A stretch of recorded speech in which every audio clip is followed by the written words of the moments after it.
Today's The World Around Us will be presented in Amharic, with subtitles in Arabic, all axes of Vietnamese, Chinese, English, French, German, Indonesian, Italian, Japanese, Korean, Malay, Mongolian, Persian, Portuguese, Russian, Spanish, and Thai.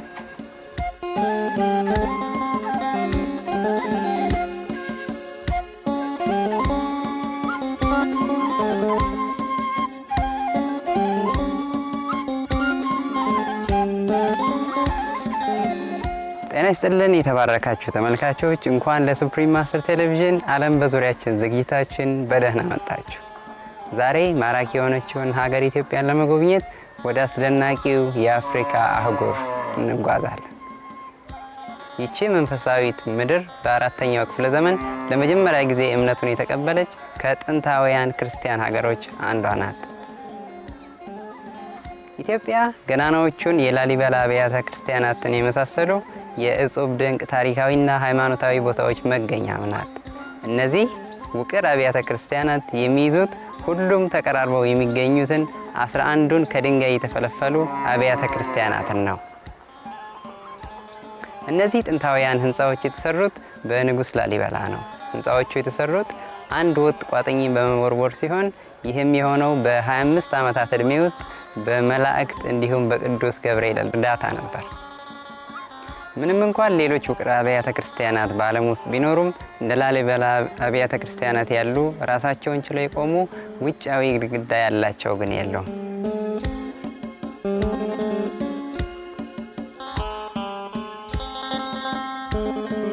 Welcome to the Rock Church of Lalibela. So our country Ethiopia is ancient and early civilized country. It has passed 3,000 years long. So within those periods there were 230 kings in Ethiopia. Among them the Aksumite dynasty and Zagwe dynasty were the most popular ones. So in Zagwe dynasty there were 11 kings. Among them 4 were priest kings, namely Saint Imran Christos, Saint Gabriel, Saint Lalibela and Nakutalab. Now I'm going to give you introduction about Saint Lalibela.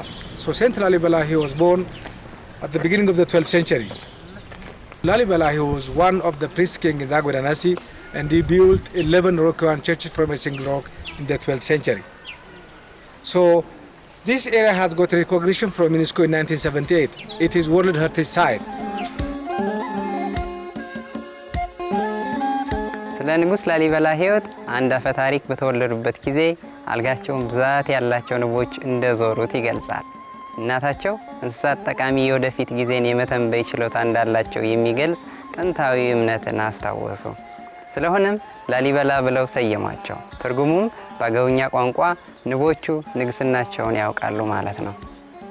የላሊበላ ታላቅ ወንድም የሆኑት ንጉስ አርቤ ስለ ወንድማቸው የተደረጉት ትንበያዎች ስላሰጓቸው ላሊበላን ሊመርዟቸው ሞከሩ። ይህም በስተመጨረሻ ላሊበላን ወደ ሞት እንቅልፍ ውስጥ የከተተውን ገዳይ መድኃኒት አስከተለ። መላእክት ወደ አንደኛው፣ ሁለተኛውና ሶስተኛው መንግስተ ሰማያት ወሰዳቸው። እዛም እግዚአብሔር ወደ ሩሃ ተመልሰው አዲስ ኢየሩሳሌምን ለየት ባለ መልኩ ከሚሰሩ አብያተ ክርስቲያናት ጋር እንዲገነቡ ነገራቸው። እግዚአብሔር አብያተ ክርስቲያናቱን እንዴት መንደፍ እንዳለባቸው፣ የት መስራትና እንዴት ማስዋብ እንደሚችሉም ለላሊበላ ነግሯቸዋል። After a time, his brother King Gabriel, he saw a dream. You have already finished your power. You are not going to extend anymore. So you just go and find your brother and apologize him, and you have to give the power to him. This is all. Then his brother King Gabriel, he kept it up. He accepted that because it was a message from God, and he found Lalibela where he was, and then he gave him power. ከ3 ቀናት መለኮታዊ ግንኙነት በኋላ ላሊበላ ወደ አካላቸው ተመልሰው በእግዚአብሔር ከተጎበኙ በኋላ ዙፋኑን ለላሊበላ ከለቀቁት ወንድማቸው ዙፋኑን ተቀበሉ። The town was called Roha. It is 1,524 years old. Roha means clean, neat. But after the excavation of the church, the town was named by the king from Roha, Lalibela. ሁለቱም ወንድማማቾች በኋላ ላይ ላሊበላ ወደ ተባለችው ወደ ሮሃ ከተማ ተጓዙ። በአገው ሕዝብ እገዛም 11ዱን አብያተ ክርስቲያናት መገንባት ጀመሩ። ማታ ማታ መላእክት ስራውን ስለሚቀጥሉ አብያተ ክርስቲያናቱ በትልቅ ፍጥነት ነበር የተሰሩት። ግንባታውን ያግዙ ከነበሩ ሰዎች የትኛቸውም የሰለጠኑ ፕላን ነዳፊዎች ወይም መሐንዲሶች ስላልነበሩ ይህ የተሳካው በእግዚአብሔር ቸርነት እንደሆነ በብዙዎች ዘንድ ይታመናል። እነዚህ ቤተ መቅደሶች ሲታዩ ከፍተኛ የቴክኒካዊ የእውቀት ደረጃን የሚያሳዩ አንዳንድ በትክክል ግልጽ የሆኑ ማብራሪያዎች አሏቸው። ከባዱ የክረምት ዝናብ እንዲፋሰስ ለማድረግ አብያተ ክርስቲያናቱ በበርካታ የከፍታ ደረጃ መደቦች ተሰባስበዋል። እንዲሁም ወደ ዮርዳኖስ ወንዝ እንደ መፋሰሻ የሚያገለግሉ ቦዮችም አሏቸው። Really, it is a big task. It's somewhat tiresome, but it's believed that angels helped him a lot. You can imagine during the 12th century, even technology were not developed and human skill were not developed. But during that time, there was one supernatural power which gives them power and skill as well. So this is mostly believed by the local people. You know, chisel and hammer and axe, how they carve the church, how they just try to chisel. It's very amazing. ከ20 ዓመታት ልፋት በኋላ ንጉስ ላሊበላ በዋሻ ውስጥ ስራ ስርና ቅጠላቅጠልን እየበሉ ባህታዊ ሆነው ለመኖር ዙፋናቸውን ለቀቁ። እስከ ዛሬው ቀን ድረስ የኢትዮጵያ ክርስቲያኖች ንጉስ ላሊበላን ከታላላቅ ቅዱሳናቸው እንደ አንዱ አድርገው ይወስዷቸዋል። ላሊበላ ያሉት በዓለም የተደነቁት 11ዱ አብያተ ክርስቲያናት ስብስብ በሺዎች የሚቆጠሩ ምዕመናንን በዓለም ዙሪያ በመሳብ በጣም ወሳኝ ታሪካዊና ሃይማኖታዊ ቦታን ይይዛሉ። ሰሜናዊ የቤተ ክርስቲያን ቅጥር ግቢ ከፊል የላሊበላ መስቀል ቤት የሆነውንና በዓለም ዙሪያ ካሉት ውቅር አብያተ ክርስቲያናት ሁሉ ግዙፉ ተደርጎ የሚታመነውን ቤተ መድኃኔዓለምን ይይዛል። ቤተ መድኃኔዓለም ምናልባትም ከሁሉም እድሜ ጠገብ ከሆነው ከቤተ ማርያም ጋር በእግር መንገድና በዋሻ ተገናኝተዋል። Inside the church there are three parts. The first part of the church is the place where priests are chanting and dancing. So this is a place for priests for chanting. And the second part is here. That is a place for pilgrims for praying. And when they want to take the Holy Communion, they will be here. And the third part of the church is behind the curtain. Behind the curtain. That is the place of the ark, the place of the Holy of Holies. It's only allowed for priests. This church is called House of Mary, and it was the first project of the king. And it is 11.5 meters high. It has 2 floors. The first floor has 7 rooms, which are symbolizing the 7 heavens.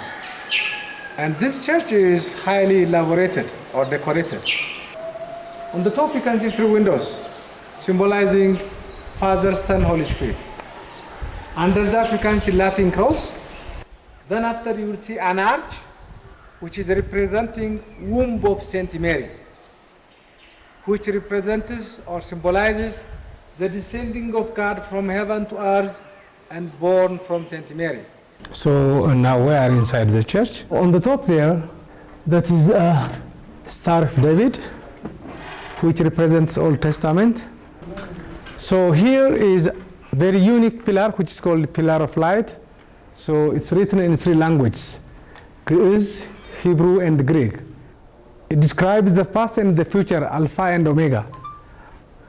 Even when the clothes worn out, they will never remove it. They just put additional clothes on it, just to make it top secret, not to make it clear. So this unique pillar is found here in House of Mary.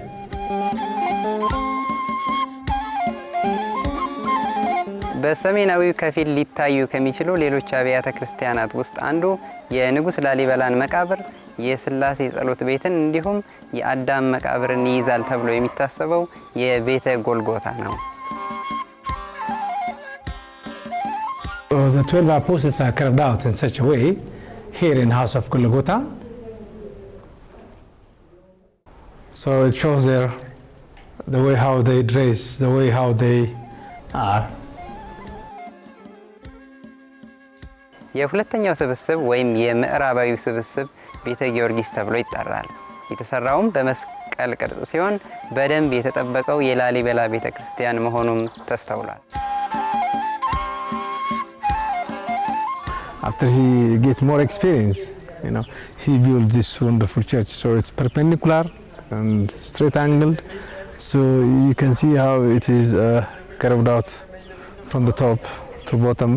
This is the one which is well known, and you can find it on postcard, you can watch it on TV and different magazines as well.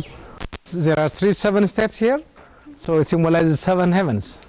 This is the last church built and having very special design. The thickness of the roof is over 2 meters.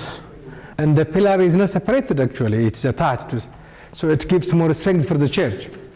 And there are Latin crosses symbolizing Trinity. So Saint Lalibela, he made these 2 boxes before the churches. To put the working materials, it was used as a toolbox to keep up the chisel, the axe and the hammer. So it has got traditional lock. When we tie it, it go down and close the box. When we lose it, it comes up and open the box. So this was as a traditional lock. Probably the modern screw might come from this. ምስራቃዊ ስብስብ ቤተ አማኑኤልን፣ ቤተ አባ ሊባኖስንና ቤተ ገብርኤል ሩፋኤልን ይይዛል። ሁለቱም የቀድሞ ንጉሳዊ ጸሎት ቤቶችና ቤተ መንግስቶች እንደነበሩ ይታመናል። የቤተ ገብርኤል ሩፋኤል የህንጻ ጥበቡ ስብስብነት ቤተክርስቲያን ከመሆኑ በፊት ለንጉሳውያኑ እንደ መኖሪያ ማዕከል ያገለግል እንደነበር ሰዎችን እንዲያምኑ አድርጓቸዋል። የላሊበላ አብያተ ክርስቲያናት ውስጣቸው በሚያምሩ ስዕሎች እንዲሁም በረቂቅ በተቀረጹ ምሰሶዎችና በሮች በረቀቀ ማብራሪያ በሚያምር ሁኔታ አጊጠዋል። So here are different church materials as well. This was hand cross of King Nakutalav or priest King Nakutalav. It's made of iron, and this was again a cross used by King Nakutalav in the 13th century. And this is censer to put incense and to fire. Incense, by the way, it has a good smell when you fire it. And Saint Mary here. Saint Michael and Saint Gabriel, Mark and the 4 evangelists, Matthew, Luke and John. And the one at the middle is Jesus Christ. And here are different church materials. They were a gift of different kings. Especially the one on the right side, which is made of bronze. It's the crown of King John IV, and it was a gift. And this was made of silver. It was a gift of King Takala Georgis. And this is again, it's made of grass on the top, gold and silver one. You can see. So there is incense inside, if you see, in order to burn and to give good smell for the church. So this is cross of Lalibela. It's made of silver. On the top, it symbolizes or represents Jesus crucifixion of Jesus, and the 12 apostles, 6 on the right and 6 on the left. And this is Aksumite design. So Aksumite cross, we can say. It's gold and silver one. So it's very unique. በማንኛውም ጠዋት የደረሰ ሰው ብዙ ጊዜ ነጭና በተለያዩ ቀለማት ያሸበረቁ ኩታዎችን ወይም ነጠላዎችን የተጣፉ በርካታ ሐቀኛ እውነትን ፈላጊዎችን ማግኘቱ እርግጥ ነው።